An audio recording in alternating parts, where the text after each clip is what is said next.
పార్వతీపురం మన్యం జిల్లా జిఎమ్మ వలసలోని వాగులో ఉపాధ్యాయుడు కొట్టుకుపోయారు.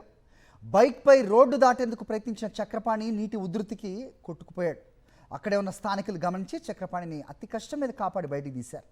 వరద వట్టిగెడ్డ రిజర్వాయర్కు పోటెత్తడంతో నీటిని దిగువకు విడుదల చేస్తున్నారు అధికారులు. దాంతో రావాడ సమీపంలో గల ప్రధాన రహదారిపై ఉన్న కాజ్వేపై నుంచి నీరు ఉధృతంగా ప్రవహిస్తోంది.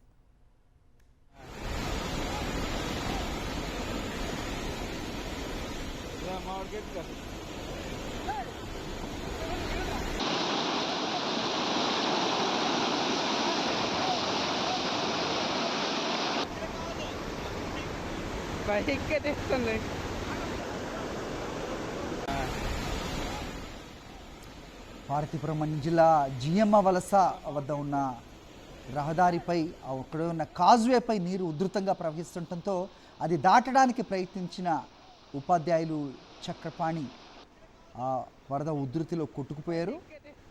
గమనించిన స్థానికులు అతి కష్టం మీద అతనితో పాటు బైక్ను కూడా బయటికి తీయటం జరిగింది. వరద వట్టిగెడ్డ రిజర్వాయర్కు బాగా పోటెత్తింది. అలా నీరు పోటెత్తడంతో దిగువకు నీటిని విడుదల చేస్తున్నారు అధికారులు. దాంతో రావాడ సమీపంలో గల ప్రధాన రహదారిపై ఉన్న కాజ్వేపై నుంచి నీరు చాలా ఫోర్స్గా ప్రవహిస్తోంది.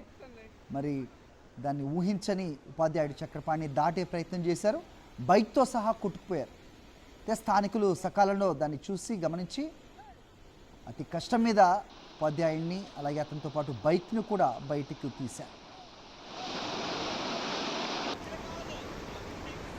బైక్